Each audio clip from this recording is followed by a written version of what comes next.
नमस्कार. आज आपण एका वेगळ्या विषयावर बोलणार आहोत, जो औद्योगिक क्षेत्रातला अतिशय महत्त्वाचा विषय आहे. त्याला आम्ही 5M म्हणतो. कारण कुठलाही उद्योग समूह चालवायचा असेल तर त्याला 5M लागतात. पहिलं माणसं लागतात, दुसरं यंत्रसामुग्री लागते, तिसरं रॉ मटेरियल लागतं, चौथं कसं करायची पद्धत लागते आणि ह्या सगळ्यासाठी पैसा लागतो. याला इंडस्ट्री भाषेमध्ये 5M, man, machine, material, method आणि मनी. बेसिकली भारतीय अर्थव्यवस्थेमध्ये किंवा उद्योग क्षेत्रात खालच्या 4 मध्ये बदल केला जातो. मटेरियल बदललं जातं, मशीन बदललं जातं, मेथड बदलली जाते, पैसे बदलले जातात. पण वरच्याला फक्त सॅलरी दिली जाते. आणि सॅलरीचा अनुभव माझा असा आहे, जेव्हा लोकांचं वेतन कमी असतं, सॅलरी कमी असते, तेव्हा त्यांचं समाधानाची लेवल चांगली असते.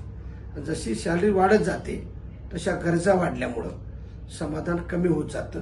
हे ज्यांच्या लक्षात आलं असे भारताचे भारतरत्न पुरस्कृत, ज्याला आपण या इंडस्ट्रीचे जनक म्हणतो, त्यांचं एक वाक्य आहे, ज्याला आम्ही त्या ब्रीद वाक्य म्हणतो. ते म्हणतात, we also make the steel, इस्पात बी म्हणा. ते म्हणजे आम्ही लोखंड नंतर बनवतो. लोखंड हा आमचा दुसरा उत्पादन घटक आहे, तर आम्ही आधी माणूस घडवतो. हे भारतात पहिलं आणलं. त्यांचं नाव आहे JRD टाटा.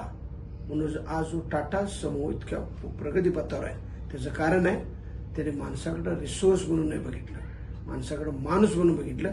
आणि आज त्यांचीच माणसं, आज त्यांचा उद्योग समूह 1 नंबरला येतात. कारण का ते आधी माणसं घडवतात. आपण सगळी माणसं घडवूया आणि देश घडवूया. धन्यवाद.